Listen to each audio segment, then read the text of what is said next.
ബജറ്റിൽ ഇല്ലാത്ത കാര്യങ്ങളാണ് പുറത്ത് ചർച്ച. സമൂഹ മാധ്യമങ്ങളിലും ഒരു വാചകം ഈ ബജറ്റിലില്ല. സർ, ഞങ്ങൾക്ക് കൃത്യമായ നയമുണ്ട് ഇക്കാര്യത്തിൽ. നിങ്ങൾ നോക്കിക്കോ, KSRTC 3000 കോടി നിങ്ങൾ കൊടുക്കാനുള്ള സിവിൽ സപ്ലൈസ് കോർപ്പറേഷൻ ഞങ്ങൾ മാറ്റം വരുത്തും. KSRTCയെ സ്വയം പര്യാപ്തമാക്കും. 4-5 പ്രാവശ്യം വൈദ്യുതി ചാർജ് കൂട്ടി പാവപ്പെട്ടവന്റെ തലയിൽ വെക്കുക. അതല്ല സാർ ഈ സർക്കാരിന്റെ നയം.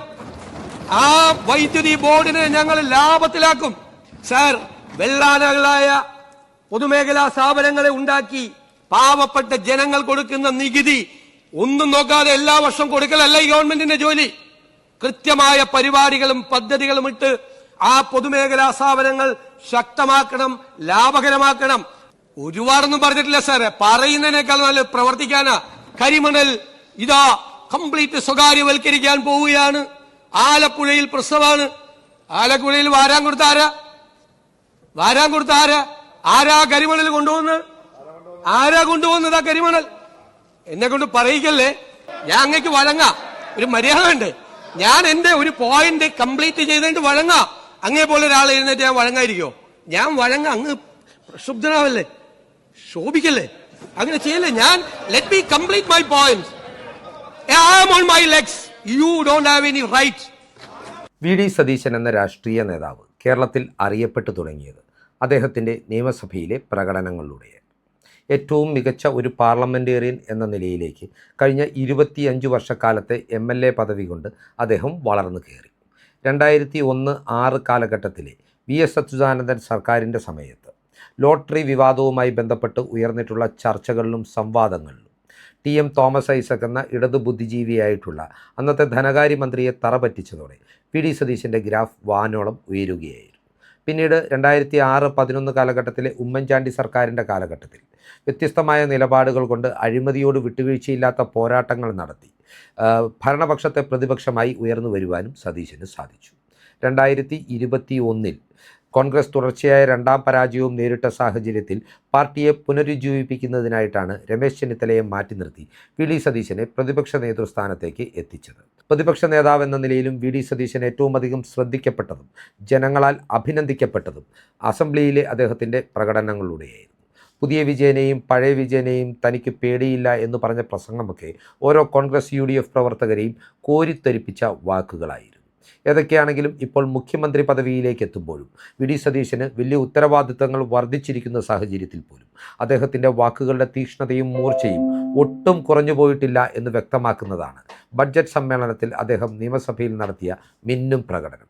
ഇംഗ്ലീഷിലും മലയാളത്തിലും മാറി മാറി VD സതീശൻ തൻ്റെ ബഡ്ജറ്റിനെക്കുറിച്ചുള്ള കാര്യങ്ങൾ സഭയിൽ വിശദീകരിക്കവേ എന്ത് ചെയ്യണമെന്നറിയാതെ വായും പൊളിച്ചിരിക്കുന്ന പിണറായി വിജയൻ്റെ നേതൃത്വത്തിലുള്ള പ്രതിപക്ഷ സംഘത്തെ കണ്ടും മലയാളികൾ ആഹ്ലാദിക്കുകയും ആനന്ദിക്കുകയും ചെയ്യുകയാണ്. ചില മാധ്യമങ്ങളുടെ സഹായത്തോടുകൂടി VD സതീശൻ ബഡ്ജറ്റിൽ അടിമുടി സ്വകാര്യവൽക്കരണമാണെന്നുള്ള പ്രചാരണത്തെ നിയമസഭയിൽ അദ്ദേഹം പൊളിച്ചടുക്കുക മാത്രമല്ല ചെയ്തത്, തൻ്റെ സർക്കാർ എത്തരത്തിലായിരിക്കും KSRTCയെയും KSEBയെയും കൈപിടിച്ചുയർത്താൻ പോകുന്നതെന്നും ഉമ്മൻചാണ്ടി സർക്കാരിൻ്റെ കാലത്ത് ലാഭത്തിലേക്ക് എത്തിയിരുന്ന ഈ പ്രസ്ഥാനങ്ങളെ പിണറായി വിജയൻ്റെ ദുർഭരണം എങ്ങനെയാണ് ആയിരക്കണക്കിന് കോടി രൂപയുടെ കടബാധ്യതയിലേക്ക് തള്ളിവിട്ടതെന്നും കൃത്യമായി വിശദീകരിച്ച് നൽകുമ്പോൾ ഓരോ മലയാളിക്കും കാര്യങ്ങൾ മനസ്സിലായി തുടങ്ങുകയാണ്.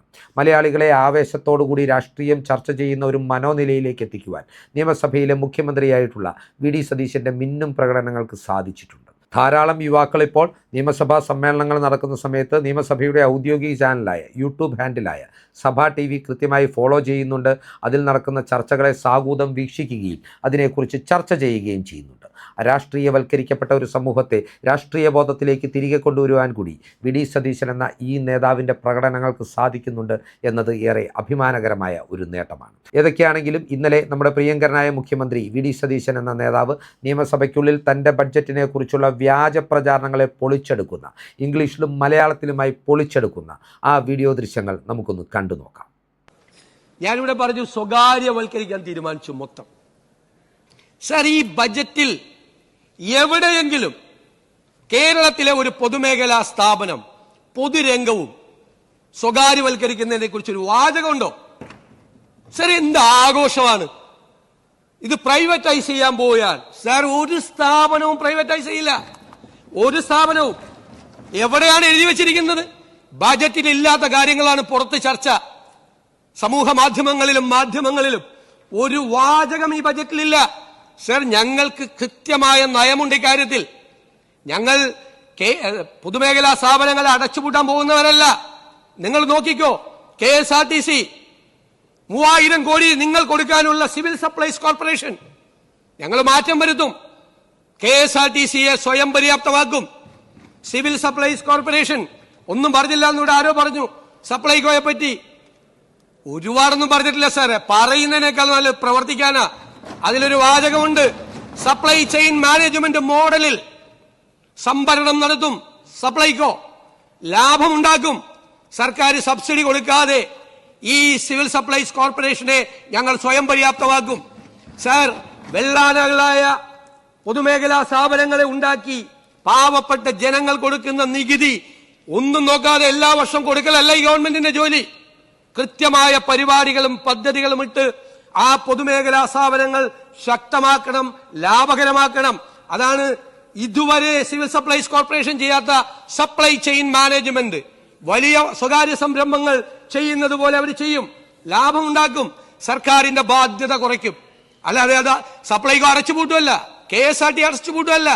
KSEB ഉമ്മൻചാണ്ടിയുടെ കാലത്ത് ലാഭത്തിലായിരുന്നു, ഇപ്പൊ എത്ര ആയിരം കോടി രൂപയുടെ നഷ്ടത്തിലാണ്. 4 രൂപ 29 പൈസക്ക് ഒരു യൂണിറ്റ് വൈദ്യുതി മേടിക്കാൻ 25 വർഷത്തേക്ക് കരാറുണ്ടാക്കി ഇറങ്ങിപ്പോയതാ ഉമ്മൻചാണ്ടി സർക്കാർ. 7 വർഷം നിങ്ങൾ വാങ്ങിച്ചു, 1 വർഷം ഞങ്ങൾ വാങ്ങിച്ചു. ഒരു സുപ്രഭാതത്തിൽ ആ കരാർ റദ്ദായി, അഴിമതിയാണ്. 4 രൂപ 29 പൈസക്ക് ഒരു യൂണിറ്റിന് മേടിച്ചിരുന്ന വൈദ്യുതി ഇപ്പൊ മേടിക്കുന്നത് എത്രയ്ക്കാ? കരാർ റദ്ദാക്കിയിട്ട് 8 രൂപയ്ക്കും 14 രൂപയ്ക്കും. കോടികളാണ് ഒരു ദിവസം KSEBയുടെ നഷ്ടം. നയമാണത്രേ, പൊതുമേഖലയെ സംരക്ഷിക്കുന്ന നയം. കോടികൾ, 10,000 കോടി രൂപയുടെ നഷ്ടം. പാവപ്പെട്ട ജനങ്ങൾ അടയ്ക്കുന്ന നികുതി പണം കൊടുക്കുക, 4-5 പ്രാവശ്യം വൈദ്യുതി ചാർജ് കൂട്ടി പാവപ്പെട്ടവന്റെ തലയിൽ വെക്കുക. അതല്ല സാർ ഈ സർക്കാരിന്റെ നയം. ആ വൈദ്യുതി ബോർഡിനെ ഞങ്ങൾ ലാഭത്തിലാക്കും. ഞങ്ങൾ ചെയ്തിട്ടുണ്ട്. ഞങ്ങൾ ആ വൈദ്യുതി ബോർഡിനെ ഞങ്ങൾ ലാഭത്തിലാക്കും. ജനങ്ങളുടെ ഞങ്ങളന്ന് 22 പൈസ കുറച്ചു കൊടുത്തു ഒരു യൂണിറ്റിന്. ആര്യാട് സാർ മന്ത്രിയായിരിക്കുമ്പോ, മനസ്സിലായില്ലേ? അതിനെ ഞങ്ങൾ നവീകരിക്കാൻ പൂട്ടുകയല്ല, അതിനെ എഫിഷ്യന്റ് ആക്കും.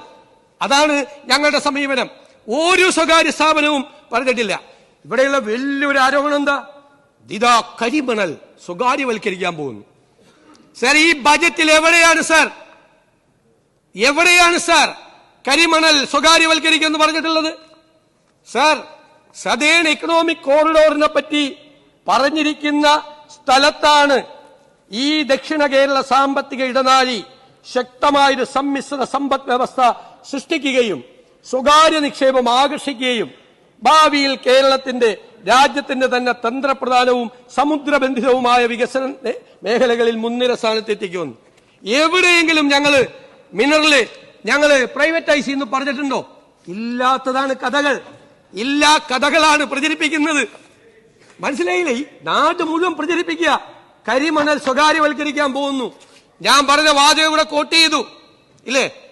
ബഹുമാനപ്പെട്ട മുൻ ധനകാര്യമന്ത്രി കരിമണലിനെ കുറിച്ചുള്ള പോളിസിയെ കുറിച്ച് പറഞ്ഞ വാചകം 2024 പറഞ്ഞത് ഞാൻ ആവർത്തിച്ചു പറയുന്നു. വാക്കുമാറില്ല, യു ടേൺ ഇല്ല, ആ വാക്കിൽ ഉറച്ചു നിൽക്കുന്നു. എന്താണ് ക്രിട്ടിക്കൽ മിനറൽ കോറിഡോർ? കേന്ദ്ര ഗവൺമെന്റും സംസ്ഥാന ഗവൺമെന്റും കൂടി സംയുക്തമായി നടപ്പിലാക്കുന്ന പദ്ധതിയാണ്. സംയുക്തമായി ഒരുമിച്ച്. ആരൊക്കെയാണ് ഇതിൽ പങ്കാളികൾ? കൺസോർഷ്യമാണ്. കേന്ദ്ര ഗവൺമെന്റ് സ്ഥാപനം കോൾ ഇന്ത്യ ലിമിറ്റഡ്, കേരളത്തിലെ ഏറ്റവും വലിയ പൊതുമേഖലാ സ്ഥാപനം KMML, കേരളത്തിന്റെ കെൽട്രോൺ, ടൈറ്റാനിയം ആൻഡ് NFTDC കേന്ദ്രത്തിന്റെ ഈ കേന്ദ്ര സംസ്ഥാന പൊതുമേഖലാ സ്ഥാപനങ്ങൾ ഒരുമിച്ച് ചേർന്നുള്ള ഒരു കൺസോർഷ്യം. അവിടെ ഒരു പ്രൈവറ്റൈസേഷനും ഇല്ല, മൈനിങ് ഇല്ല സർ, മൈനിങ് ഇല്ല. ഈ മെറ്റീരിയൽസ് വാല്യൂ അഡീഷൻ ആണ്. Value addition. ആ വാല്യൂ അഡീഷൻ ചെയ്താൽ ആയിരക്കണക്കിന് കോടി രൂപ കിട്ടും. അത് കേന്ദ്ര ഗവൺമെന്റിന്റെ പോളിസി കൂടി അനുസരിച്ച് ആ ക്രിട്ടിക്കൽ മിനറൽ കോറിഡോർ ഞങ്ങൾ ഉണ്ടാക്കും. എല്ലാം കേന്ദ്ര സംസ്ഥാന പൊതുമേഖലാ സ്ഥാപനങ്ങൾ. സർ, കഥയുണ്ടാക്കാം. ഇല്ലാത്ത കഥകൾ ഉണ്ടാക്കുകയാണ്. ഇല്ലാത്ത കഥകൾ. ഒരു വാചകം ഈ ബജറ്റിലില്ല. ഒരു വാചകം. എന്നിട്ട് പറയാണ് വി ഡി സതീശൻ മുഖ്യമന്ത്രിയായി, നയം യു ടേണായി, കരിമണൽ ഇതാ കംപ്ലീറ്റ് സ്വകാര്യവൽക്കരിക്കാൻ പോവുകയാണ്. ആലപ്പുഴയിൽ പ്രശ്നമാണ്. ആലപ്പുഴയിൽ വാരാൻ കൊടുത്ത ആരാ? ആരാ കരിമണൽ കൊണ്ടുപോകുന്നത്? ആരാ കൊണ്ടുപോകുന്നത് ആ കരിമണൽ? എന്നെ കൊണ്ട് പറയിക്കല്ലേ. ഇതാണ് ഞങ്ങളുടെ നയം. സാർ, ഞങ്ങളുടേത് ഞാൻ പറഞ്ഞല്ലോ, കേരള മോഡൽ എന്ന് പറഞ്ഞാൽ ആരും അഭിരമിക്കണ്ട. ആ കേരള മോഡൽ സ്റ്റാഗ്നന്റ് ആണ്, മന്ദിച്ചിരിക്കുകയാണ്, ഔട്ട്ഡേറ്റഡ് ആയിക്കൊണ്ടിരിക്കുകയാണ്. അതിനെ നവീകരിക്കണം. ഒരു നിയോ കേരള മോഡൽ ഉണ്ടാക്കണം. ആ നിയോ കേരള മോഡൽ എന്താണ്? ഉൽപാദനക്ഷമത വർദ്ധിപ്പിക്കണം, പ്രൊഡക്ടിവിറ്റി കൂട്ടണം, നിക്ഷേപം ആകർഷിക്കണം, വ്യവസായ സേവന മേഖലകളെ ശക്തിപ്പെടുത്തണം, തൊഴിലവസരങ്ങൾ സൃഷ്ടിക്കണം, സമ്പദ് വ്യവസ്ഥയിൽ ഉണ്ടാകുന്ന വളർച്ച, കേരളത്തിന്റെ നികുതി വരുമാനം വർദ്ധിപ്പിക്കുകയും അതിൽ പൊതുസേവനം നടത്താക്കുകയും ചെയ്തു. നിങ്ങൾ പിന്നെ സ്ഥിരം കുറെ വാക്കുകളുണ്ട്. നവ ലിബറൽ നയം സ്ഥിരമാണ്. എത്ര കൊല്ലമായി നിങ്ങളിത് പറയാൻ തുടങ്ങിയിട്ട്? ആ മൻമോഹൻ സിംഗ് എക്കണോമിക് റീഫോംസ് അവതരിപ്പിച്ചു. എക്കണോമിക് റീഫോംസ് അവതരിപ്പിച്ചപ്പോൾ കംപ്ലീറ്റ് നവ ലിബറൽ നിയമം. സർ, എന്താ ചെയ്തത് അദ്ദേഹം? അന്ന് റിസർവ് ബാങ്കിലെ സ്വർണ്ണക്കട്ടി കൊണ്ട് അന്നത്തെ ഗവൺമെന്റ് ലണ്ടനിൽ കൊണ്ട് പണയപ്പെടുത്തി ഇപ്പൊ കേരള ഗവൺമെന്റ് ആക്കി വെച്ചിരിക്കുന്ന സ്ഥിതിയിലാക്കി വെച്ചിരിക്കുകയായിരുന്നു ഇന്ത്യയുടെ സമ്പദ് വ്യവസ്ഥ. അപ്പൊ എന്താ ചെയ്തത്? എക്കണോമിക് റീഫോംസ് കൊണ്ടുവന്നു. അതിൽ ആക്ടിവിറ്റി ഉണ്ടായി, ഖജനാവ് നിറഞ്ഞു, എക്സൈസ് ഡ്യൂട്ടി കൂടി, ടാക്സ് കൂടി, ഇൻകം ടാക്സ് കൂടി. കാരണം ആക്ടിവിറ്റി ഉണ്ടാവുമ്പോൾ ഖജനാവ് നിറയും. എന്നിട്ട് പറഞ്ഞു നെഹ്റുവിൽ നിന്ന് വ്യതിചലിച്ചില്ല സാർ. ഉണ്ടായ പണം എന്ത് ചെയ്തു എന്നാണ് ചോദ്യം. ഉണ്ടായ പണം, it was an equitable distribution of wealth. സമ്പത്തിന്റെ നീതിപൂർവമായ വിതരണം. ഇന്ത്യയിലെ വിദൂര ഗ്രാമങ്ങളിലെ പാവപ്പെട്ട സ്ത്രീകൾക്കാണ് പണം പോയത്. നരേഗ ഉണ്ടാക്കി ഇല്ലേ, പാവപ്പെട്ടവന്റെ വീട്ടിൽ. ഇന്ത്യയിലെ കുഗ്രാമങ്ങളിൽ ആശുപത്രികൾ ഉണ്ടാക്കാൻ NRHM കൊണ്ടുവന്നു, റൈറ്റ് ടു എഡ്യൂക്കേഷൻ കൊണ്ടുവന്ന് ഇന്ത്യയിലെ വിവിധ സ്ഥാപനങ്ങളിൽ, വിവിധ വില്ലേജുകളിൽ സ്കൂളുകൾ ഉണ്ടാക്കി, അധ്യാപകരെ നിയമിച്ചു. പണം ലെറ്റ് മീ കംപ്ലീറ്റ് ഞാൻ തരാം. ഇതെല്ലാം അവതരിപ്പിച്ചു. അല്ല, ഇത് ശല്യപ്പെടുത്താൻ പറ്റില്ല നിങ്ങൾക്ക് എന്നിട്ട്. അപ്പൊ അത് അവതരിപ്പിച്ചതിന് ശേഷം ആ പണം, അതാണ് അതേ നയമാണ് ഈ ഗവൺമെന്റിന്. അങ്ങ് സംസാരിച്ചപ്പോൾ അങ്ങ് ശല്യപ്പെടുത്തരുത്. ഒരു ഗവൺമെന്റ് പോളിസി ശല്യപ്പെടുത്തരുത്. ഒരു ഗവൺമെന്റ് പറയട്ടെ. അങ്ങെന്തിനാ അസ്വസ്ഥരാവുന്നത്? അങ്ങിരിക്കും. ഞാൻ അങ്ങേക്ക് വഴങ്ങാം. ഒരു മര്യാദ ഉണ്ട്. ഞാൻ എന്റെ ഒരു പോയിന്റ് കംപ്ലീറ്റ് ചെയ്തിട്ട് വഴങ്ങാം.